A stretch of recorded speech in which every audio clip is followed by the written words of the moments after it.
नमस्कार दोस्तों, मेरा नाम है Prabhat Kumar, fisheries expert, founder and CEO of मछलीपालन.com। दोस्तों, आज की इस वीडियो को यदि आप देख रहे हैं तो कहीं ना कहीं आप मछली पालन करना चाहते हैं या मछली पालन में अपना बिजनेस स्टैब्लिश करना चाहते हैं, या आप एक एग्जिस्टिंग मछली पालक हैं लेकिन मछली पालन को अभी और गहराई से आपको सीखना है, मछली पालन में आपको और नई ऊंचाइयों को हासिल करना है, ऐसी आपकी मेंटेलिटी है और इसीलिए आप इस वीडियो तक पहुंचे हैं। और दोस्तों, मैं आपको ये कहना चाहूंगा कि इस वीडियो को आप आखिरी तक पूरा देखिएगा, ताकि ये वीडियो, क्योंकि आपकी मछली पालन की जो जर्नी है, जो मछली पालन का आपका पूरा करियर होने वाला है, उसको एक नई दिशा देने वाली, बहुत सी कॉन्सेप्ट को क्लियर करने वाली वीडियो हो सकती है। दोस्तों, यदि आप इस वीडियो तक पहुंचे हैं तो कहीं ना कहीं आप 0 to 1 के बारे में भी आपने सुना होगा, मैं उसके बारे में बात करने वाला हूं। मैं इस वीडियो में आपको बहुत डीप में एक्सप्लेन करने वाला हूं, जो कि मछली पालन के संबंध में आपके लिए बहुत ही ज्यादा लाभकारी होने वाला है। दोस्तों, सबसे पहले तो मैं आपके सामने अपने आप को थोड़ा सा इंट्रोड्यूस करना चाहता हूं कि आप मुझे क्यों देखें। आप जैसे मेरी वीडियो देख रहे हैं तो आप मुझे क्यों देखें, मैं कौन हूं, मेरे क्या अचीवमेंट्स हैं और मैं क्यों मछली पालन के बारे में बात कर रहा हूं। तो दोस्तों, सबसे पहले मैं अपने बारे में बता दूं कि मैं एक साइंस का रिसर्चर अपने आप को यदि कहूं तो गलत नहीं होगा, लेकिन यदि मेरा जो एजुकेशन देखा जाए अगर, तो वो एक कंप्लीट फिशरीज साइंस, देखिए साइंस की जिस ब्रांच में मैं काम कर रहा हूं उसे कहा गया फिशरीज साइंस। तो जो मेरा एजुकेशन है, जिस तरीके से एक डॉक्टर बनने के लिए 12th के बाद कोई भी लड़का एमबीबीएस करता है, एमबीबीएस करने के बाद और हायर एजुकेशन जाने के लिए वो एमडी करता है, जब वो एमडी कर लेता है तो वो आंख कान गला नाक या किसी विशेष अंग या रोग का स्पेशलिस्ट हो जाता है। जैसे कोई कैंसर का स्पेशलिस्ट बन गया, कोई नेत्र रोग स्पेशलिस्ट बन गया, वो एमडी करने के बाद होता है। उसके बाद और भी बहुत सारे लोग होते हैं जो कि आगे फर्दर रिसर्च के लिए चले जाते हैं, है ना। तो इसी तरीके से मछली पालन में भी जो सबसे कह सकते हैं कि प्राइम एजुकेशन होता है वो होता है बीएफएससी, यानी बैचलर ऑफ फिशरीज साइंस। मेरा जो एजुकेशन है दोस्तों वो बीएफएससी है, ना केवल बीएफएससी यानी बैचलर ऑफ फिशरीज साइंस। इसके बाद जो मेरा हायर एजुकेशन है या जो मेरी मास्टर डिग्री है वो है मास्टर ऑफ फिशरीज साइंस, यानी कि मैं मछली पालन के ऊपर मास्टर डिग्री हूं। इसके बाद अभी फिलहाल के लिए मैं रिसर्च कर रहा हूं मछली पालन के फील्ड में ही, और बहुत ही जल्द मैं पीएचडी, या हो सकता है कि जब तक ये वीडियो देख रहे हो आप तब तक मैंने पीएचडी करना शुरू भी कर दी हो। तो अभी आप फिलहाल के लिए ये समझ लीजिए कि मैं वो व्यक्ति हूं जो मछली पालन के ऊपर ही पीएचडी कर रहा है। इसलिए यदि आप मछली पालन के फील्ड में काम करना चाहते हैं तो आप मुझे सुन सकते हैं, ये एक कारण है। दोस्तों, इसके अलावा मैं आपको और भी कारण दे सकता हूं। जब 2014 में मैंने अपना ग्रेजुएशन यानी बीएफएससी शुरू की थी, तब महाराष्ट्र में सूखा पड़ा था। उसके बाद खबरें आई थी कि महाराष्ट्र के बहुत सारे फार्मर्स सूखे की वजह से और उनको खेती किसानी में बहुत लॉस हुए थे, तो उन्होंने आत्महत्या की थी फांसी लगाकर। ये खबर मेरे लिए थोड़ा सी दुखदाई थी और ऐसी चर्चा हो रही थी दोस्तों के बीच में, तो लोग गवर्नमेंट को कोस रहे थे।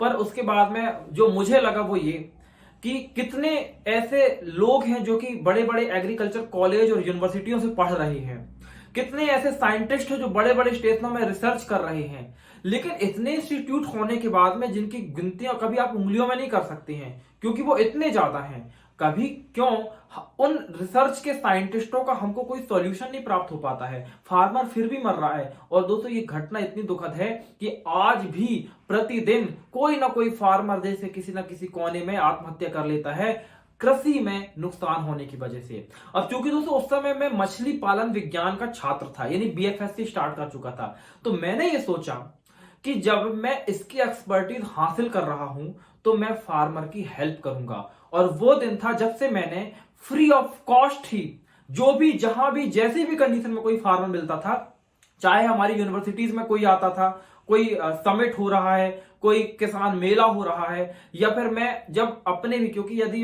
मेरा मैं बैकग्राउंड बताऊं तो मैं भी एक मिडिल क्लास फैमिली से हूं, और मिडिल क्लास फैमिली में आपके ऐसे सैकड़ों रिश्तेदार होंगे जो खेती कर रहे हैं। तो मैंने बहुत सारे लोगों को मछली पालन शुरू करवाया और उनकी लाइफ में जब चेंजेस आना शुरू हुआ तो मुझे लगा कि ये बहुत अच्छा इनिशिएटिव है। लेकिन दोस्तों, जब मैं अपने कॉलेज को जब मैंने खत्म किया तो बहुत सारे फार्मर को ये पता चलने लगा कि मेरे पास एक डिग्री है और मैं लोगों को सिखा भी रहा हूं। तो लोग लगातार पूछने लगे, इंक्वायरी करने लगे। तो मुझे लगा कि क्यों ना उसको डिजिटल किया जाए, क्योंकि मेरी एक्सपर्टीज थोड़ा सी computers, website development, video editing, इन चीजों में भी थी। तो मैंने वीडियोस बना के यूट्यूब पर डालना शुरू किया और अभी जब मैं ये वीडियो बना रहा हूं तब यूट्यूब पे 1,10,000 के लगभग लोग मुझसे जुड़े हुए हैं। फेसबुक में बहुत सारे लोग जुड़े हुए हैं, चैनल को सब्सक्राइब किया हुआ है यूट्यूब पे, और वो लगातार वीडियो देख के लाभान्वित भी हो रहे हैं।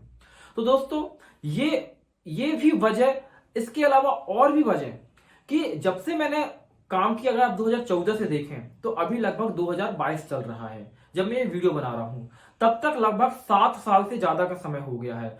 और ना केवल अपने BFSC, MFSC, रिसर्च और करेंटली अगर आप PhD माने, तो इसके दौरान में मैंने एकेडमिक का जो एक कह सकते हैं ना कि जो रिसर्च स्टेशनों से निकलकर नॉलेज आता है, जो एक कंप्लीट सिनेरियो होता है, एकेडमिक नॉलेज होता है, वो प्राप्त किया। बल्कि मैंने उसी के साथ ही जब फार्मर के साथ काम करना शुरू कर दिया, तो आज मैं आपको ये कह सकता हूं कि तकरीबन 1,000 से ज्यादा फार्मर के साथ मैंने डायरेक्टली काम किया है और उनको प्रॉफिटेबल बनाया है। दोस्तों, इन वजहों से आपको मुझे सुनना चाहिए और मैं आपको मछली पालन के बारे में अपने उस क्योंकि एक फिशरीज का एजुकेशनल बैकग्राउंड विथ एक एक्सपीरियंस जो 7 ईयर प्लस का है और 1,000 से ज्यादा फार्मर के साथ में, यानी कोई फार्मर तो मुझसे जुड़ा हुआ है जो असम से है, तो कोई फार्मर कर्नाटक का है, यानी देश के किसी भी कोने में लगभग आज यदि हम मान के चलें तो लगभग 25 से ज्यादा राज्यों में मैंने अलग अलग फार्मरों को मछली पालन में सफल बनाया है, अपने नॉलेज, अपने ज्ञान और अपने कंसल्टेंसी की वजह से। और उसी नॉलेज को अब मैं आपके सामने लेकर आया हूं और इसीलिए भी आपको मुझे सुनना चाहिए। तो यदि दोस्तों आप भी मछली पालन करने वाले हैं, तो सबसे पहले तो मैं आपको कुछ बेसिक कॉन्सेप्ट क्लियर कर देना चाहता हूं। देखिए, आपके मन में बहुत सारे सवाल होते हैं, या कोई भी जब मछली पालन शुरू करता है मछली पालन, तो उसके मन में हजारों सवाल होते हैं। पहली, जैसे कि कितना पैसा लग जाएगा, खर्च हो जाएगा, मुनाफा कितना कमा लूंगा मैं, कितने एकड़ से मुझे शुरू करना चाहिए, कम से कम कितना बड़ा तालाब बनना चाहिए, तालाब की गहराई कितनी होनी चाहिए, तालाब की कह सकते हैं कि कौन सी मछली पालूं, कितनी संख्या में पालूं, या थोड़ा बहुत यदि आपने अभी तक YouTube की वीडियो देखी तो आपने गोबर और चूने और फर्टिलाइजर्स, ऑर्गेनिक और इनऑर्गेनिक फर्टिलाइजर्स के बारे में जान लिया होगा। तो कौन से फर्टिलाइजर इस्तेमाल करने हैं, कितनी मात्रा में इस्तेमाल करने हैं, कैसे इस्तेमाल करने हैं, बच्चों को कैसे फीड कराना है, खाने के लिए क्या देना है, क्या खिला सकते हैं, किस मछली को खिलाएं, कौन सी मछली पालें, और हार्वेस्टिंग कब होंगे, कितने महीने में मछली बड़ी हो जाएगी, फायदा तो हो जाएगा ना, कहीं मेरा पैसा तो नहीं डूब जाएगा। तमाम तरह के सवाल होते हैं और इतने सारे सवाल होते हैं कि हर एक सवाल को यदि मैं एक्सप्लेन करने बैठूं तो घंटों का समय लग जाएगा। लेकिन फिर भी ये वीडियो अगर आप आखिरी तक देखेंगे तो बहुत कुछ आपको समझ में आ जाने वाला है और आपको एक नई दिशा मिल जाएगी। मैं ये नहीं कहूंगा कि यदि ये वीडियो आधा 1 घंटा की, मुझे नहीं पता कि कितना बड़ा रिकॉर्ड होने वाला है, क्योंकि अभी मैं रिकॉर्ड ही कर रहा हूं ना, तो मुझे नहीं पता कि ये वीडियो कितनी लंबी बनने वाली है। लेकिन जब ये वीडियो बन जाएगा, उस वीडियो को तो आप आखिरी तक देख लेंगे तो आपका एक कॉन्सेप्ट क्लियर होकर एक दिशा आपको मिल जाएगी कि हाँ, अब ये करना है। तो सबसे पहले तो मैं कुछ बेसिक आपको बता देता हूं मछली पालन के, कुछ बेसिक रूल्स, कुछ बेसिक कॉन्सेप्ट। देखिए, मछली पालन मूल रूप से 5 भागों में बांटी जाती है। यदि आप शुरुआत करना चाहते हो, सबसे पहले मैं आपको कॉन्सेप्ट बता दूं कि 5 भागों में बांटी जाती है मछली पालन को। सबसे पहला होता है pre stocking management. Pre stocking management का मतलब क्या होता है कि जब आप मछली पालन करने जा रहे हैं तो तालाब में स्टॉकिंग का मतलब क्या होता है, संचित करना, और प्री का मतलब क्या होता है, संचय के पहले। तो तालाब में बच्चे को संचय करने के पहले क्या क्या काम करने होते हैं, इसमें बहुत सारी चीजें होती हैं। इसमें तालाब डिगिंग की भी एक साइंस है, इसको बोलते हैं एक्वाकल्चर इंजीनियरिंग। उसमें भी एक इंजीनियरिंग लगती है, मेढ़ कैसी बनेगी, स्लोप कैसा होगा, गहराई कैसी होगी, जमीन कैसी होगी, सॉइल का टेक्सचर, सॉइल का स्ट्रक्चर कैसा होगा, इस चीजों पे भी गौर करना होता है, जो कि कभी कोई फार्मर गौर नहीं करता। फार्मर को क्या लगता है, भाई तालाब बनवा लो, गड्ढा खुदवा लो और बच्चे डाल दो और बच्चे बड़े होकर बेच देंगे, इतनी ही तो है मछली पालन। इतनी नहीं है। अगर आपकी मेढ़ का स्लोप गलत आपने बना दिया ना, किस मछली के लिए कितना स्लोप बनाना है, किस मछली के लिए मेढ़ कैसी होनी चाहिए, ये बात पे भी डिपेंड करता है कि आपकी प्रॉफिट बनेगा कि नहीं बनेगा। एक्वाकल्चर इंजीनियरिंग के नाम से ही पूरा एक सब्जेक्ट पढ़ाया जाता है फिशरीज कॉलेजों में, और फार्मर को लगता है कि तालाब बनाने की कोई साइंस नहीं है। सबसे पहले उसको इसलिए इसको प्री स्टॉकिंग मैनेजमेंट के अंतर्गत रखा गया कि तालाब कैसे बनेगा, पानी कितना भरेगा, किस मछली के लिए कितना बड़ा, कितना गहरा, कितना ऊंचा तालाब बनेगा, कितना पानी होगा, पानी की क्वालिटी कैसी होगी, हार्डनेस कैसी होगी पानी की सैलिनिटी कैसी होगी, ये बात को भी ध्यान रखना होगा। तो सबसे पहले प्री स्टॉकिंग मैनेजमेंट करते हैं जिसके अंदर हम तालाब को तैयार करते हैं, पानी भरते हैं और इस लेवल पे पानी को भी प्रिपेयर करना होता है, पानी को भी इस लेवल पे प्रिपेयर करते हैं कि उसमें बच्चे स्टॉक किए जा सके। कई बार आपने सुना होगा ना कि पानी में बच्चे जैसे डाले 2 घंटे के बाद पूरे बच्चे मर के ऊपर उतराने लगे। क्यों जी? जिस तरीके से आपने एक वो कॉन्सेप्ट देखा होगा ना कि तेल में जब पकोड़े कोई व्यक्ति तलता है, जब आपने देखा ना हलवाई को कि तेल में जब पकोड़े तलता है तो वो तेल का तासीर देखता है कि बराबर से गर्म हुए या नहीं। यदि तेल ज्यादा गर्म होगा तो पकोड़े जल जाएंगे, यदि कम गर्म हुआ तो पकोड़े सही से तल नहीं पाएंगे। जब वो तल के निकलेंगे बाद में तो वो तेल ज्यादा पी गए होंगे। इसी तरीके से मछली के पानी को प्रिपेयर करना होता है, उसमें प्लैंकटन की संख्या, उसकी हार्डनेस, उसका टीडीएस, उसकी सैलिनिटी, बाकी चीजों को मेजरमेंट करना होता है। और जब प्रॉपर पानी तैयार हो जाता है तब उसमें हम बच्चे छोड़ते हैं।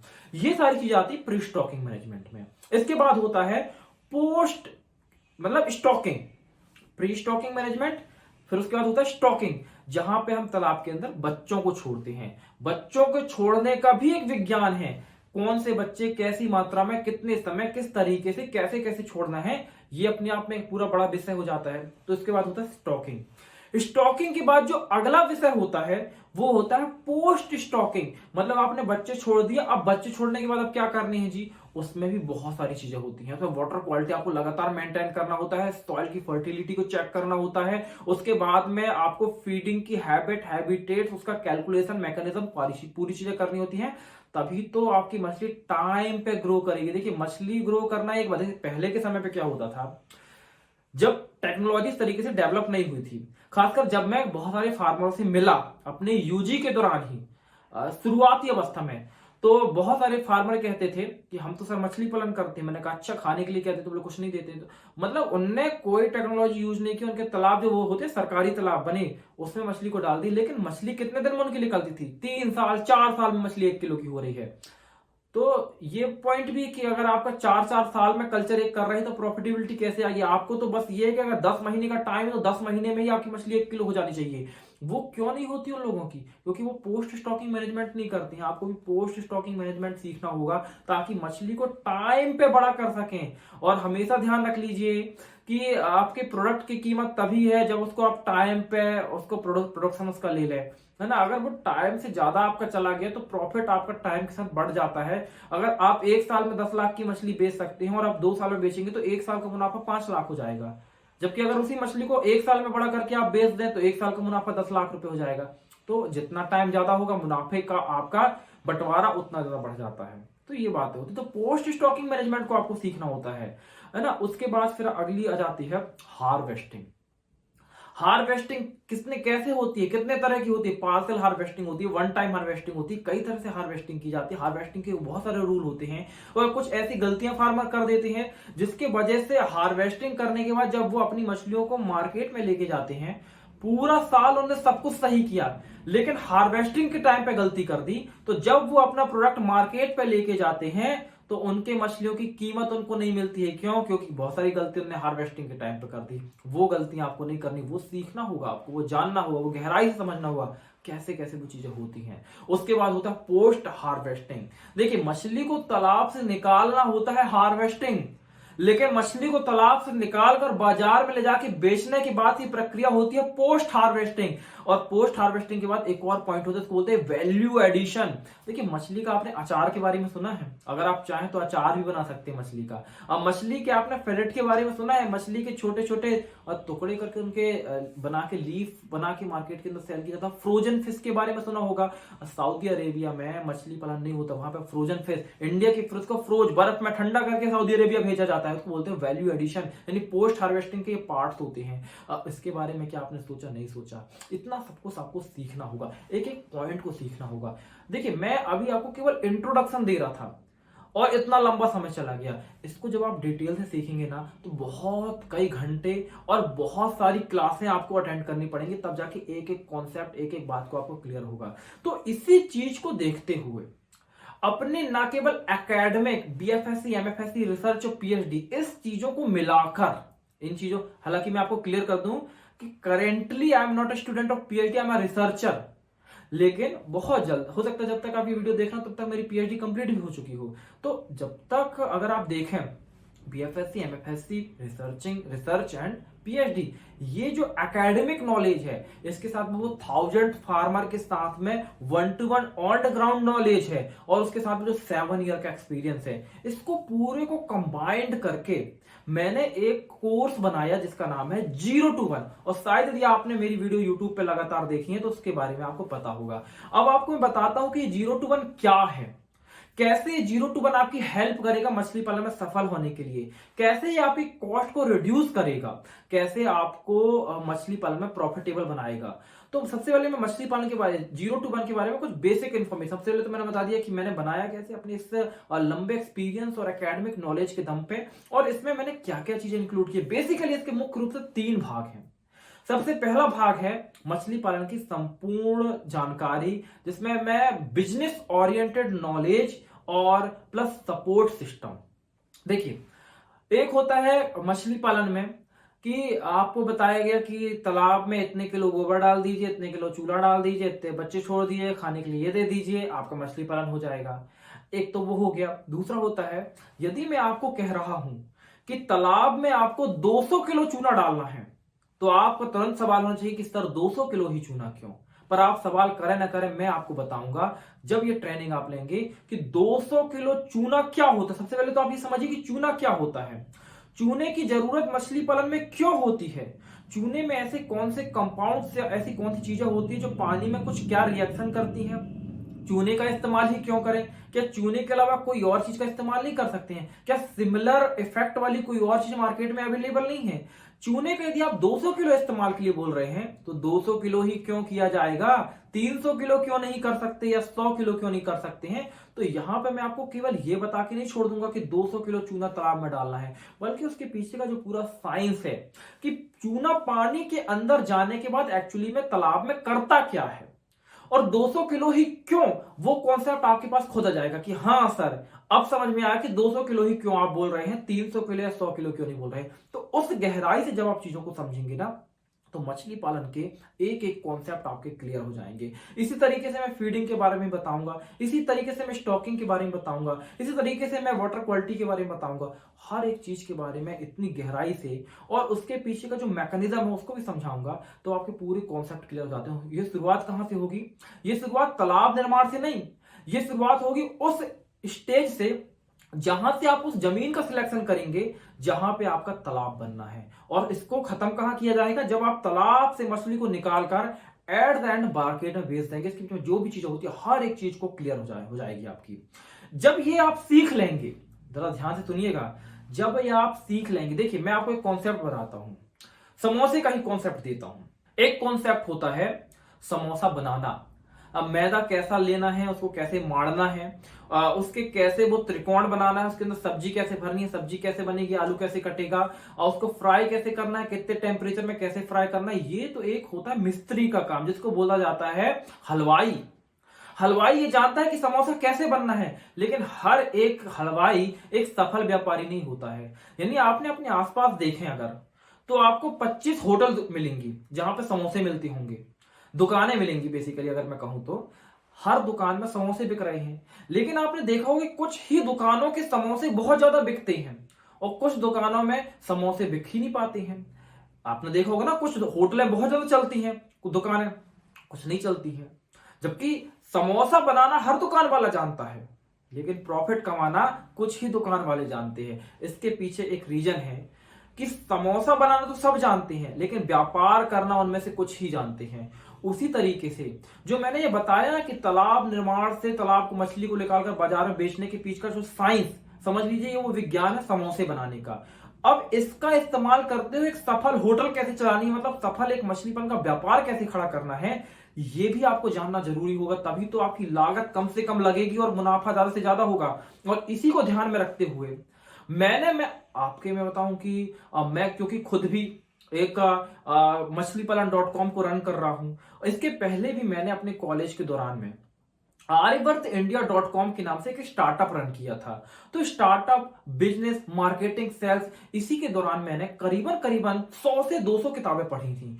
और उस नॉलेज को, और प्लस मेरा जो कुछ बैकग्राउंड है ना, वो कुछ बिजनेस बैकग्राउंड भी रहा है, तो वो सारी चीजों को कंबाइंड करके मैंने एक बिजनेस ओरिएंटेड पार्ट, और मैं ये दावा करता हूं कि फिश फार्मिंग की ट्रेनिंग के फील्ड में ये एक पहला ऐसा पार्ट है, पहला ऐसा ट्रेनिंग कोर्स है जिसमें ना केवल मैं मछली पालन सिखाता हूं, क्योंकि बड़े से बड़े इंस्टीट्यूट में आप देखेंगे ना, चाहे विदेश चले जाएं, वो आपको केवल इतना ही सिखाएंगे, तालाब निर्माण से लेकर मछली को लेकर बाजार में बेचने के बीच में मछली पालन सिखा देंगे, बिजनेस करना कोई नहीं सिखाएगा। इस कोर्स के अंतर्गत, इस 0 to 1 कंप्लीट फिश फार्मिंग के बिजनेस ओरिएंटेड मेंबरशिप कोर्स के अंतर्गत मैं आपको सिखाऊंगा कि मछली पालन का जो आप काम कर रहे हैं उसको बिजनेस में कैसे कन्वर्ट करना है। क्योंकि मैंने बताया ना, 1000 से ज्यादा फार्मर के साथ डायरेक्ट काम किया हूं और प्रॉफिटेबल बनाया हूं। उनकी प्रॉफिटेबिलिटी, कहां कहां उनने लॉस किया था, क्या क्या उनने गलत काम किए थे, क्या क्या उनने मिस्टेक्स की थी, वो सारी चीजों को ध्यान में रखते हुए उस कोर्स को ऐसा डिजाइन किया है कि एक बार जो अगर समझ जाए वो मिस्टेक करेगा ही नहीं, और उसकी प्रॉफिटेबिलिटी, उसका फायदा सुनिश्चित हो जाता है। तो आप समझ गए होंगे कि वो बिजनेस ओरिएंटेड पार्ट की क्या इंपॉर्टेंस है। इसके बाद फिर जब आपने शुरू कर दिया मछली पालन, मान लीजिए, अब देखिए, आप गणित के एक छात्र हैं, टीचर आया, उसने पढ़ाया आपको, फिर उसने आपको क्या बोल दिया कि जाओ बेटा, ये 5 क्वेश्चन इसी तरीके के हैं, जाओ घर में जाके करके आना। आपने घर में किया, मैथ्स के अगर आप स्टूडेंट रहे होंगे तो घर में किया, 4 बन गए, चाहिए 1 नहीं बना। अब 1 तो दूसरे दिन जाना ही पड़ेगा ना टीचर से पूछने की, सर 5 सवाल दिए थे, 4 बन गए, अभी 1 नहीं बन रहा है, थोड़ा सा मुझे हिंट कर दीजिए कि ये जो प्रॉब्लम है कैसे सॉल्व होगी, सवाल कैसे सॉल्व होगा। हिंट तो चाहिए, चाहे आप ट्रेनिंग लें चाहे ना लें। और इस चीज को देखते हुए मैंने सिस्टम दिया व्हाट्सएप एंड कॉल सपोर्ट का, कि यदि आप मछली पालन में 0 to 1 मेंबर है, आपने पूरी ट्रेनिंग ली, आपने बिजनेस ओरिएंटेड सीखा, आपने मछली पालन का पूरा सीख लिया, लेकिन मछली पालन के दौरान यदि कोई प्रॉब्लम आती है, कोई डाउट आता, कोई समस्या आती है, आपको जस्ट व्हाट्सअप करना है। वहां से आप व्हाट्सअप करेंगे, यहां से आपको रिप्लाई मिल जाएगा कि क्या आपकी प्रॉब्लम, उसका कैसे सोल्यूशन है। और यहां तक मैं कहता हूं कि यदि व्हाट्सअप या चैट के माध्यम से आपकी प्रॉब्लम सॉल्व नहीं हो पा रही है, हमारी तरफ से आपको कॉल आएगा। फिर हम ये नहीं देखेंगे कि आपसे 5 मिनट की बात हो रही है या 50 मिनट की, जब तक आपका कॉन्सेप्ट क्लियर नहीं हो जाएगा, एक्सपर्ट से आपकी बात होगी, मैक्सिमम कोशिश ये होगी कि मैं ही बात कर लूं, और वो आपके प्रॉब्लम को सॉल्यूशन वहां पे मिल जाएगा। तो देखिए, हो गई सारी चीजें क्लियर। लेकिन अभी ये तो मैंने बताया कि कोर्स के बारे में जो रॉ है कि मिलेगा क्या क्या, आपको एक बार करिकुलम दिखाता हूं कि कोर्स के अंदर एक्चुअली में कौन कौन से पार्ट्स हैं, किस किस टॉपिक पे आपको लेक्चर मिलने वाले हैं। तो चलिए डायरेक्ट स्क्रीन पे, और मैं आपको दिखाता हूं कि कौन कौन से आपको करिकुलम में क्या क्या चीजें इस कोर्स के अंदर डिटेल्ड में मिलने वाली हैं। तो दोस्तों, ये है हमारा कोर्स करिकुलम, जहाँ पे आप जान सकते हैं कि इस कोर्स के अंदर आप क्या क्या चीज़ें सीखने वाले हैं, आपको किस किस टॉपिक के ऊपर लेक्चर्स मिलने वाले हैं। देखिए दोस्तों, टॉपिक का नाम तो मैंने डिसाइड किया है अपनी समझ को ध्यान में रखते हुए। शायद ये टॉपिक को जो टॉपिक है, लेक्चर का टॉपिक है, उसको देख के आपको बहुत क्लियरिटी ना आए, लेकिन जब लेक्चर्स को आप अटेंड करेंगे तो आपको एकदम क्लियर मछली पालन का जो कॉन्सेप्ट है इतने क्लियर हो जाएंगे कि आपको एक खुद से डेवलप कॉन्फिडेंस डेवलप हो जाएंगे। तो देखिए, इसका जो सबसे बेसिक पार्ट है वो है फंडामेंटल ऑफ फिश फार्मिंग, ठीक है, जहां पे आप सबसे पहले फंडामेंटल्स को क्लियर करेंगे अपनी फिश फार्मिंग के। तो सबसे पहले देखिए, मछली पालन क्यों करें, सबसे पहला लेक्चर आपको मिलेगा, ताकि आपको एक क्लियरिटी हो सके कि जो काम आप कर रहे हैं वो क्यों कर रहे हैं। इसके बाद मछली पालन के 5 रूल्स की 5 नियम कौन कौन से हैं, ताकि आपको एग्जैक्टली सफलता मिल सके, जो बाकी लोगों को नहीं पता होते हैं। फिर जब आप मछली पालन का काम शुरू कर देंगे तो मछली पालन के लिए सही जगह का चयन कैसे करें, मिट्टी की, जब आपने जगह चयन कर ली तो मिट्टी की जांच करना होगा, तो मिट्टी की जांच कैसे करें। फिर मिट्टी की जांच करना अपने आप में इतना बड़ा टॉपिक है कि इसके लिए मुझे 3 लेक्चर तैयार करने पड़े, ये 3 लेक्चर। उसके बाद है, जब आपने मिट्टी की जांच कर ली तो तालाब निर्माण कैसे करेंगे, उसके क्या रूल्स हैं, क्या रेगुलेशंस हैं, क्या क्या हिसाब से आपको करना होगा, क्या गवर्नमेंट से परमिशन लेनी होगी, सब चीज़ें क्लियर होंगी। फिर उसके बाद है, मछली पालन का क्रम समझिए कि मछली पालन में क्या चीज़ें कब किस हिसाब से करनी होती है, ताकि आप जो है इक्विपमेंट्स या कैपिटल या रिसोर्स को अरेंज कर सके इस हिसाब से। क्योंकि बहुत सारे लोग उस क्रम को नहीं समझ पाते हैं, और एकाएक जब उनके पास ज़रूरतें आती हैं ये मछली पालन में चीज़ों की, तो चीज़ें नहीं होती हैं उनके पास में, उस क्रम को समझना जरूरी है। फिर मछली पालन में चूने का प्रयोग इसके ऊपर मैंने एक पूरा कंप्लीट लेक्चर ही तैयार किया है। गोबर का प्रयोग यानी ये जो ऑर्गेनिक फर्टिलाइजर्स है उसके ऊपर एक कंप्लीट लेक्चर है। फिर जब आप तालाब की तैयारी कर रहे होते हैं तो एक्चुअली में क्या होता है, तालाब में अगर कीड़े मकोड़े किसी भी तरह की चीज़ है आप बच्चे डालेंगे, वो बच्चे को खा जाएंगे या बच्चे के फीड के साथ कॉम्पिटिशन करेंगे, उनका निपटारा जरूरी होता है। कुछ साइंटिफिक मेथड्स है जिनके जरिए आप कर सकते हैं, कौन कौन से कीड़े होते हैं, कौन कौन से इंसेक्ट्स होते हैं, सब कुछ बताऊंगा मैं आपको इस लेक्चर के अंतर्गत। फिर है देखिए, दो तरह के तालाब होते हैं। एक होता है वो 12 मासी तालाब, जैसे कुछ लोगों के पास ना लीज पे जो तालाब लेते हैं, गवर्नमेंट्स के तालाब जो होते हैं, वहां पे उन तालाबों में पानी सूखता नहीं है 12 महीना। तो उन तरह के तालाबों में कैसे करेंगे, हालांकि बाकी चीजें सिमिलर होंगी लेकिन कुछ आपको कॉन्सेप्ट उसके अलग हो जाते हैं। वो कॉन्सेप्ट इन 2 लेक्चर्स में मैंने समझाया है। फिर जो खरपतवार आपने देखा होगा कि तालाब में देखा होगा कि अलग अलग समय पे लैमिना, पिस्टिया, एजोला, हाइड्रोला, अलग अलग तरह के जो खरपतवार होते हैं उनका कैसे निपटारा करेंगे, लेक्चर नंबर 14 में आप सीखेंगे।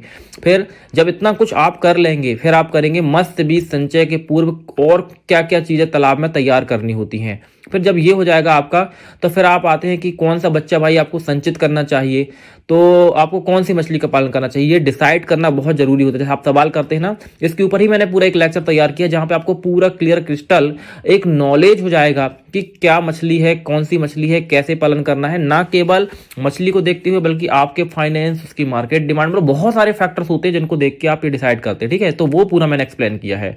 फिर जब आपने मछली चुन ली तो आपको तालाब में किस अनुपात में उसका संचय करना है। फिर जब बच्चे, बहुत सारे लोग छोड़ते हो, कहते हैं कि बच्चे मर गए, उसका साइंटिफिक मेथड क्या है बच्चे छोड़ने की, वो लोगों को पता नहीं होती हैं। तो वो किस तरीके से आप एक सही तरीके से बच्चे को तालाब में छोड़ेंगे, वो चीज़ आपको सीखनी होगी, है ना, ताकि गलती ना हो, बच्चा मरे ना। फिर मछली का जब आपने बच्चे छोड़ दिया उसको खाने के लिए क्या देना है, कितने तरह का फीड होता है, खुद से फीड कैसे तैयार कर सकते हैं, मार्केट का फीड चीप रेट में कैसे लेंगे, तमाम तरह की चीज़ें होती हैं वो आपको क्लियर होंगी। उसके बाद है मत्स्य बीज संचय के दौरान या बाद में भी गोबर, चूने आदि का प्रयोग करना होता है, वो कैसे करेंगे। फर्टिलाइजर, ऑर्गेनिक फर्टिलाइजर्स होते हैं, कैल्शियम, मतलब बहुत सारी चीज़ें होती हैं, वो इसमें आप सीखेंगे। फिर मछली पालन में पानी की गुणवत्ता के पैमाने क्या हैं, मतलब वाटर क्वालिटी क्या होनी चाहिए, कैसे होनी चाहिए है, उसके ऊपर ये एक मिनी लेक्चर आगे हम इसमें और डिटेल में बात करेंगे। लेकिन अभी चूंकि मैंने कहा कि फंडामेंटल वाला सेक्शन है तो यहाँ पे अभी हम इसके ऊपर बेसिक बात करेंगे। फिर बीमारियों के ऊपर हम यहाँ पे बेसिक बात करेंगे, कौन कौन सी क्या बीमारी होती है, कैसे बचाना है बीमारियों से, उसके लक्षण क्या होते हैं, इमीडिएटली कैसे पहचान सकते हैं, यदि कोई बीमारी आ गई तो शुरुआत में आपको क्या उपाय करने होंगे, ये अभी फंडामेंटल है, इसके ऊपर हम आगे और डिटेल में बात करेंगे। फिर है जब आपका इतना सब कुछ हो जाएगा, मछली तैयार हो जाएगी, तो उसकी हार्वेस्टिंग यानी मछली को निकालने के क्या रूल्स हैं, जाल कौन सा यूज होगा, कैसे चलेगा, क्या क्या नियम का ध्यान रखना होगा, कैसे कम रेट में हार्वेस्टिंग हो सकती है, बहुत सारी चीजें होती हैं। फिर जब इसके बाद आपका इतना तैयार हो जाएगा तो मछली की जो होगी बिक्री कैसे होगी, बिक्री के रूल्स क्या होते हैं। ठीक है, ये तो हो गया फंडामेंटल्स ऑफ फिश फार्मिंग की, शुरुआत से लेकर अंत तक वो सारी चीजें आपको काफी डिटेल्ड में, मतलब उसका जो बेसिक साइंस है वो सारा क्लियर हो जाएगा। इसके बाद हम शुरू करेंगे बिजनेस डेवलपमेंट। बिजनेस डेवलपमेंट के अंदर मैं आपको ये सिखाऊंगा कि जो मछली पालन का जो कंप्लीट व्यापार है, मतलब यहाँ पे हम बात करेंगे फाइनेंस की, यहाँ पे हम बात करेंगे मैनेजमेंट की, यहाँ पे हम बात करेंगे प्रॉफिटेबिलिटी की। तो यहाँ पे ये बहुत सारी चीजें आपको मिलेंगी और मैं आपको बता दूं कि ये रुकने वाला नहीं है, क्योंकि इसमें हम लगातार नई नई चीजों को ऐड करते चले जाते हैं, नई नई इसमें लेक्चर्स ऐड करते चले जाते हैं। जब आप उतनी चीजें सीख लेंगे उसके बाद हम यहाँ पे शुरू करेंगे प्रैक्टिकल डेमोन्स्ट्रेशन, मतलब कि जो चीजें भाई मैंने आपको सिखाई हैं वो आप सामने से एक बार देख तो लो कि कैसे कैसे वो चीजें हो रही हैं। जैसे कि तालाब निर्माण के समय कि तालाब निर्माण कैसे हो रहा है, तालाब में चूने डालने के क्या सही तरीके होते हैं, बच्चे छोड़ने का क्या तरीका होता है, तो सामने आपको ये करके दिखाया जाएगा। जैसे खुद से खाना तैयार करने की क्या मेथड है, क्या चीज़ मिक्स करोगे, कैसे करोगे, है ना, यदि ऑक्सीजन कम हो रहा तो उसको कैसे बढ़ाना, मतलब वो तमाम तरह की जो चीज़ें हैं कि जब भी कह सकते हैं प्रैक्टिकल डेमोन्स्ट्रेशन के अंदर वो तमाम तरह की चीज़ें कि जब आप ऑन फील्ड जाओगे काम करने के लिए तो ये सारी चीज़ें आपको क्लियर क्रिस्टल सामने से जब एक बार आप देख लोगे ना तो आपको पूरा हो जाए। तो बहुत सारे लोग कहते हैं ना सर कि प्रैक्टिकल जी, यही तो प्रैक्टिकल आपका पूरा हो जाएगा, सामने से आप देख लोगे, समझ जाओगे। ठीक है, अब इसके बाद यहाँ पे आपके शुरू होते बोनस के शुरू होते हैं। वहां से इतना कुछ सीखने के बाद ये fundamental of fish farming, business और business development and practical demonstration, इतना सीखने के बाद में आपका जो ये 3 जो सेक्शन है इसको कवर करने के बाद में जो आपका बेसिक पूरा है वो क्लियर हो जाता है, मतलब आपके पूरे सब कॉन्सेप्ट क्लियर हो जाते हैं। फिर मैं आपको सिखाता हूं डिटेल में कैसे fish health and disease management. वहां पे मैंने कुछ बेसिक कॉन्सेप्ट आपको बताए। यहाँ पे fish health and disease management में बहुत ही ज़्यादा डिटेल में सिखाने वाला हूँ कि कैसे आपको मछली पालन के। तो यहाँ पे दोस्तों मैं आपको बताऊंगा कि जो मछली पालन में डिसीज होती हैं, कितने तरह की डिसीज होती हैं, कौन कौन सी डिसीज होती हैं, डिसीज आती कैसे हैं, कौन कौन से बैक्टीरिया होते हैं, वायरस होते हैं, फंगल होते हैं, प्रोटोजोआ होते हैं। समझ लो कि यहाँ पे आपको तकरीबन 2 से 3 घंटे के लेक्चर्स मिलेंगे जो केवल डिसीज के ऊपर होंगे। देखिए यहाँ पे मैंने ना इस सेक्शन को थोड़ा सा डिवाइड क्यों कर दिया है, क्योंकि बहुत सारे लोग जो होते हैं उतना इंटेंस, जैसे यहाँ पे मैंने कुछ बेसिक, अगर आप ना एक ऐसे फार्मर हैं जो कि बहुत इंटेंसली नहीं जाना चाह रहा, कोई फार्मर या उसको समझ में नहीं आ रहा है ना, तो वो इतना भी सीख कर मछली पालन को सफलतापूर्वक कर सकता है। क्योंकि मैंने कहा कि मैं यहाँ पे कोर्स में आपको केवल मछली पालन नहीं सिखाऊंगा, आपको एक एक्सपर्ट बना दूंगा। तो यहाँ पे मैं पूरा डिटेल में इन साइंटिफिक वे आपको सिखाऊंगा कि डिसीज क्या होती है। फिर फिश न्यूट्रिशन, देखिए 2 चीजें होती हैं, fish nutrition and feed technology. मछली का दाना फैक्ट्री में कैसे तैयार होता है, क्या आपने कभी सोचा है? उसमें कौन कौन से इंग्रेडिएंट्स मिलते हैं, उनकी प्रोसीजर क्या होती है, उसको मैनेजमेंट कैसे किया जाता है, उसको स्टॉकिंग कैसे की जाती है, उसको भरण मतलब उसको ना वेयर हाउस में कैसे रखा जाता है, वेयर हाउस में रखने के कौन से रूल्स होते हैं, वेयर हाउस कैसे उसके बनाए जाते हैं ताकि आपका फीड खराब ना हो, उसको चेक कैसे किया जाता है आपकी फीड को कि खराब है या फीड सही नहीं है ना। और फिर न्यूट्रिशन की बात करी जाए तो कार्बोहाइड्रेट क्या होता है, प्रोटीन क्या होता है, तमाम तरह की चीजें होती हैं।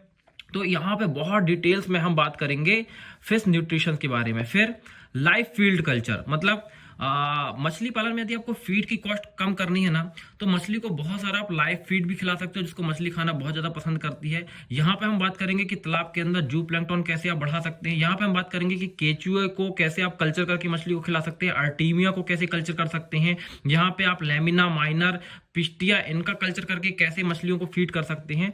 मतलब यहाँ पे लाइव फीड मछली अपने तालाब में ही जो कल्चर करके इन बाकी चीजों को, उनको मछलियों के लिए ऐसा फूड कैसे इस्तेमाल कर सकते हैं।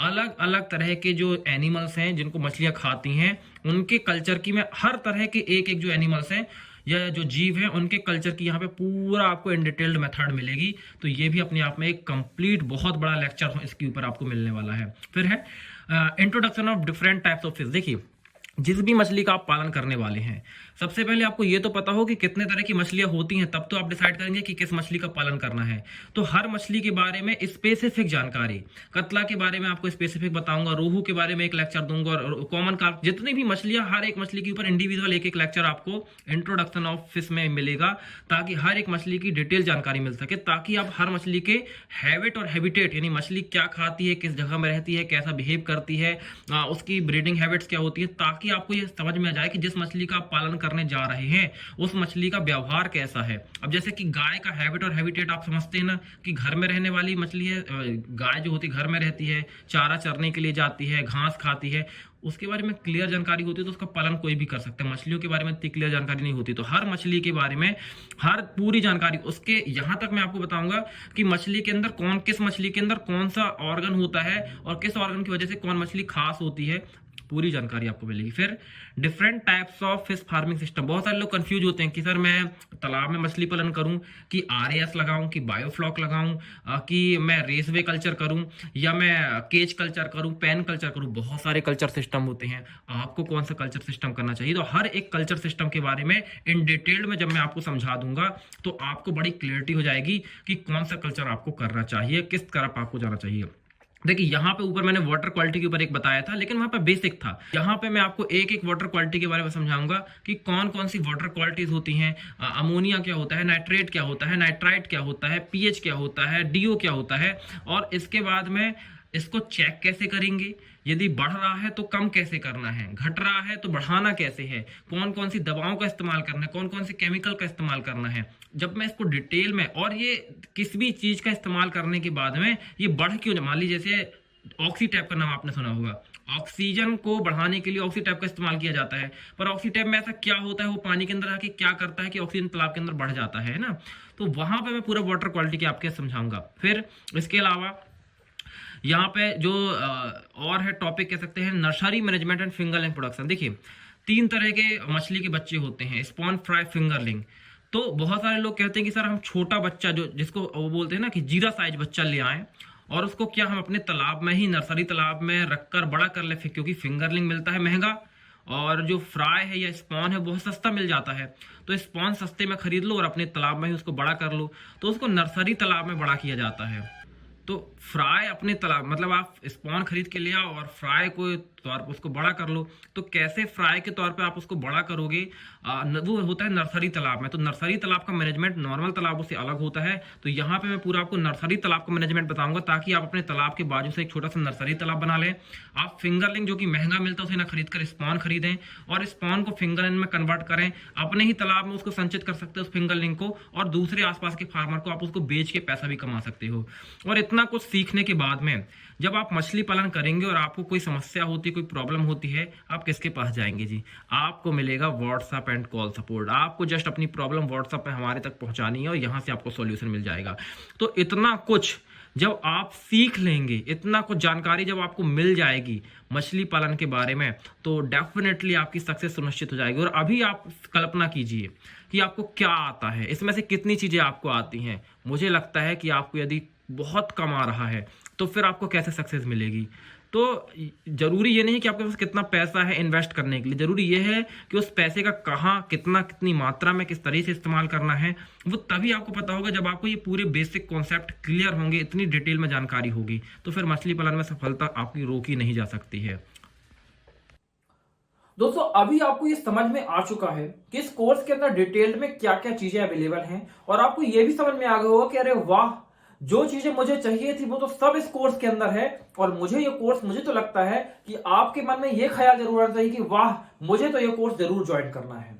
लेकिन मैं आपको बता दूं कि इस कोर्स की जो फीस है, वो फीस इस कोर्स को करने के बाद, आप मछली पालन करने के बाद, जैसे मैंने बताया ना कि मछली पालन की शुरुआत कहां से होती है? तालाब निर्माण से।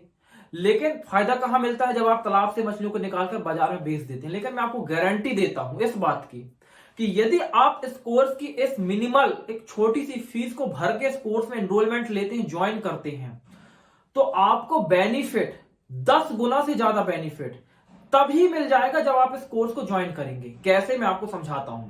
देखिए, यदि आप मछली पालन करके प्रॉफिट कमाना चाहें तो आपको प्रॉफिट कब होगा? जब आप मछलियों को बाजार में बेच देंगे।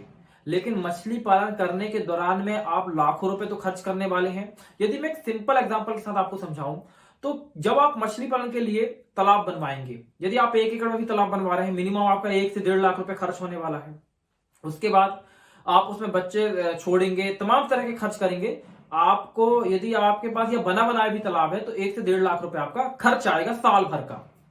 लेकिन क्या आपको पता है कि यदि आप एक अनाड़ी व्यक्ति हैं, या कह सकता हूं सरल शब्दों में कि भोले हैं, अनजान हैं, नहीं जानते बहुत कुछ, तो मार्केट में आपको किस तरीके से लूटा जाएगा? छोटे छोटे एग्जांपल से आपको समझाता हूं। जैसे मान लीजिए आप तालाब बनवाने के लिए जा रहे हैं, यदि वो टेक्निक्स, यदि वो नॉलेज आपको प्रॉपर तरीके से कि तालाब कैसे बनता है, तो उसी तालाब को आप 60 घंटों में तैयार करवा सकते हैं। लेकिन अगर वो नॉलेज आपको नहीं है, तो जेसीबी वाला आएगा, वो तालाब बनाना शुरू करेगा और उसी तालाब को बनाने में वो 80 घंटे लगा देगा। अब यदि आप बताइए कि 1 घंटे का जेसीबी का चार्ज 1000 है, तालाब बन सकता था 60 घंटे में, तो आपका खर्च कितना आता तालाब निर्माण का? 60,000 रुपए।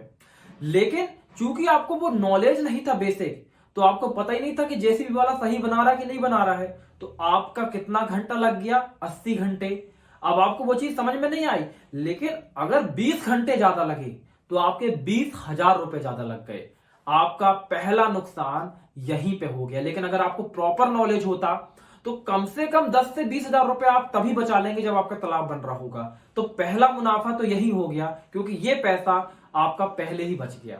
इसके बाद जब आप बच्चा लेने के लिए जाएंगे, मार्केट के अंदर इतनी ज्यादा धांधली है, इतनी ज्यादा लूटपाट मची हुई है कि कुछ कहा नहीं जा सकता। हो सकता है कि जिस तालाब को आप बना रहे हैं वहां पे 1 एकड़ में बच्चों की स्टॉकिंग, अगर किसी विशेष तरह की मछली की स्टॉकिंग करनी है और उसका प्राइस 10,000 रुपए है, लेकिन वो आपको क्या सलाह देगा बच्चा सेल करने वाला कि अरे सर, आप तो यहाँ पे 50,000 बच्चे स्टॉक करवाइए और 50,000 आपकी, बाकी हम बैठे हुए हैं, वो बैठे ही रहेंगे, वो कुछ नहीं करने वाले हैं। वो तो केवल आपको बैठे बैठे 50,000 का बच्चा सेल कर दिए। अब सोचिए कि जहां 10,000 का बच्चा लगना था, वहां पे आपको 50,000 का बच्चा सेल कर दिया गया। क्यों? क्योंकि आपको नॉलेज नहीं था।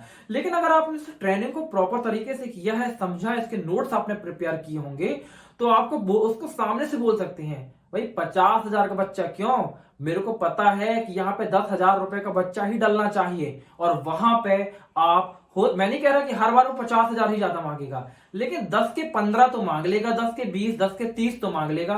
और यूजली मार्केट के अंदर इतनी धांधली है कि 10,000 का जहां पे बच्चा लगना है, वहां पे इजिली 30-40,000 का बच्चा डलवा दिया जाता है। तो यूजली 10-20,000 रुपए आपने तालाब के समय में मिनिमम बचा लिए, बच्चा डालते समय 20-30,000 रुपए बचा लिया, 50,000 रुपए तो यही हो गया आपका। इसके बाद जब आप फीड के लिए जाएंगे ना, बहुत सारी मछलियों को क्या होता है, होममेड फीड खिला सकते हैं आप, उसका कॉस्ट बहुत ज्यादा नहीं आएगा। लेकिन आपके पास फीड कंपनी वाले आएंगे, जैसे उनको पता चलेगा कि आप मछली पालन कर रहे हैं, वो आपको सजेस्ट करेंगे, अरे आप ये फीड खिला रहे हो, देखना आपकी मछली बिल्कुल नहीं बढ़ेगी साल के आखिरी तक, ये हमारा 40 रुपए किलो वाला फीड खिलाइए, आपकी मछली की ग्रोथ बहुत ज्यादा होगी। अरे भैया, उसकी ग्रोथ वैसे ही जो होममेड फीड जो 15-20 रुपए किलो आपको पड़ रहा था उससे हो जाती, लेकिन आपको एक प्रकार से डराया गया, आपको मिसलीड किया गया, क्योंकि आपको नॉलेज नहीं था। तो जहां पे आपका 1 लाख रुपए का फीड लगना था साल भर में, वहां पे आपका 1.5 लाख रुपए का फीड लग गया, हो गया 50,000 रुपए का नुकसान। इसके अलावा और सुनिए, फिर आपके पास आएंगे दवा बेचने वाले, वो आपके तालाब में देखेंगे, फिर बोलेंगे, अरे तुम्हारा पानी ठीक नहीं दिख रहा, ऐसा लगता है मछली मरने वाली है, एक काम करो, ये मेरी 1 लीटर दवा है, इसकी कीमत 2,000 रुपए है, इसको डाल दो अपने तालाब में। नहीं, मछली आपकी पूरी मर जाएंगी, आप घबरा जाओगे, अरे मेरी तालाब में मछली मरने वाली है, डाल दे भैया, इतना खर्चा किया, 2,000 को और सही। ऐसे ऐसे करके आप देखेंगे तो जहां पे आपका खर्चा आना था 1.5 लाख, वो खर्चा आपका पहुंच जाएगा 2.5 लाख रुपए। तो मैं ये बोल रहा हूं कि जब आपको वो प्रॉपर नॉलेज होगा, आपको एक एक कॉन्सेप्ट क्लियर होंगे, तब ऐसे ठगों से आप बच जाएंगे और 50,000 से 1 लाख रुपए तक आप मछली पालन करने के दौरान ही अपने बचा लेंगे। और आप सोचिए कि अगर वो पैसा आपका बच गया तो क्या वो आपका प्रॉफिट नहीं है? डेफिनेटली आपका प्रॉफिट है। तो मुझे लगता है दोस्तों कि यदि आप, और एक कॉन्सेप्ट आप सोचिए कि यदि आप मछली पालन की शुरुआत कर रहे हैं, मैं आपको बताऊं कि यदि आप 10 एकड़ से मछली पालन कर रहे हैं, 10 एकड़ से मछली पालन कर रहे हैं, तो इजिली मिनिमम 50 लाख रुपए की एक साल में मछली बेच सकते हैं। और उसका खर्च अगर एक साल का देखें, क्योंकि 10 एकड़ में अगर आप खर्च भी करें फुल स्ट्रेंथ के साथ में 15 से 20 लाख रुपए, तो 10 एकड़ से कम आप 30 लाख रुपए शुद्ध मुनाफा, जो आपके बैंक अकाउंट, जो आपकी जेब, आपके घर में आने वाला है, उतना पैसा बचा सकते हैं। तो सोचिए कि यदि आप इतना बड़ा काम करना चाहते हैं, लेकिन आप तुक्के मारना चाहते हैं बिना नॉलेज के साथ में, तो कितना आपको लॉस हो सकता है। लेकिन अगर आप नॉलेज पे इन्वेस्टमेंट कर लेंगे, ये बिल्कुल दोस्तों वैसा ही कॉन्सेप्ट है कि आपने एक गाड़ी खरीदी, जो कि गाड़ी है 15 लाख रुपए की, लेकिन आपको ड्राइविंग नहीं आती है। आप ये बताइए कि बिना ड्राइविंग के 15 लाख रुपए की गाड़ी खरीदने के बाद कितने किलोमीटर आप दूर तक जा सकते हैं? थोड़ा बहुत अगर आपको दाएं बाएं से नॉलेज मिल भी गया कि जहां गाड़ी आप ले रहे हैं ना, वही बता देता कि ये ब्रेक होता है, ये एक्सीलरेटर होता है, ये क्लच होता है, ये गियर होता है, स्टीयरिंग होती है। थोड़ा बहुत नॉलेज तो आपको एजेंसी वाला, कार बेचने वाला भी दे देता, लेकिन उससे बात नहीं बनने वाली है। आप गाड़ी में कभी ब्रेक दबाना होगा, एक्सीलरेटर दबा देंगे, एक्सीलरेटर दबाना होगा, ब्रेक दबा देंगे, गारंटी नहीं है कि 1 किलोमीटर भी आप गाड़ी चला लें, है ना। स्टीयरिंग में क्योंकि बैठ जाने से गाड़ी नहीं चलती है, उसके लिए इसलिए प्रॉपर ड्राइविंग का आपको सीखनी पड़ती है। लेकिन जब आप एक एक्सपर्ट ड्राइवर बन जाते हैं, आपकी गाड़ी 15 लाख की हो ना हो, चाहे आपकी 1 लाख की सेकेंड हैंड गाड़ी हो, आप उसको सैकड़ों किलोमीटर तक ले जा सकते हैं और वापस ले आएंगे। तो ड्राइवर की स्किल पे डिपेंड करता है कि आपकी दूरी सफलतापूर्वक तय होगी या नहीं। इस बात पे निर्भर नहीं करता कि आपकी कार कितनी महंगी है। तो वही मैं कह रहा हूं कि मछली पालन का जो काम है, उसको कौन ड्राइव, चलाने वाला कौन है? आप ही तो हैं। तो क्या आपको आता है? वो नहीं आता है। तो फिर वो 15 लाख की गाड़ी अगर ठुक गई तो 15 लाख तो गए ना। तो यहां पे भी आप कितना भी पैसा लगाते चले जाओगे, आपको यही नहीं पता कि बच्चा कितना स्टॉक करना है, आपको यही नहीं पता फीड कितना खिलाना है, कितने बार खिलाना है, कितनी मात्रा में खिलाना है, किस तरीके से खिलाना है। कितना भी पैसा हो, पूरा पैसा व्यर्थ हो जाता है, क्योंकि पैसा लोगों के पास बहुत है। पैसा लोगों के पास बहुत है, लेकिन सफल मछली पालक बहुत कम है। इसके पीछे का रीजन ये है कि उनको आता नहीं है, और जब आता नहीं है तो घाटा खाता ही खाता है। तो यदि आप भी प्रॉपर तरीके से मछली पालन को सीखकर एक प्रॉपर अपना एम्पायर बनाना चाहते हैं मछली पालन की फील्ड में, तो मैं आपको बहुत स्ट्रांगली रिकमेंड करता हूं कि ये 0 to 1 membership complete fish farming का बिजनेस ओरिएंटेड मेंबरशिप कोर्स, ये आपकी मछली पालन की जर्नी को एक नई दिशा देगा। और उम्मीद है कि आपको ये पूरा कॉन्सेप्ट क्लियर हो गया होगा। तो नीचे जो लिंक है आपको दिख रहा होगा ना, ज्वाइन मछली पालन, नीचे आपको दिख रहा होगा। या फिर आप अभी भी कंफ्यूज हैं कि कैसे ज्वाइन करना है, तो आप हमारे व्हाट्सएप नंबर 8815756881 पर संपर्क कर लीजिए। तो नीचे दी गई लिंक पे क्लिक करके अभी ज्वाइन करिए इस 0 to 1 कंप्लीट फिश फार्मिंग के ट्रेनिंग कोर्स को। तो दोस्तों उम्मीद है आप जरूर ज्वाइन करेंगे। तो दोस्तों मिलता हूं आपसे हमारे ट्रेनिंग कोर्स के अंदर आपको सिखाने के लिए मछली पालन के वो गहरे कॉन्सेप्ट जो कि बनाएंगे आपको एक सफल मछली पालक। तब तक के लिए जय हिंद, जय भारत, वंदे मातरम।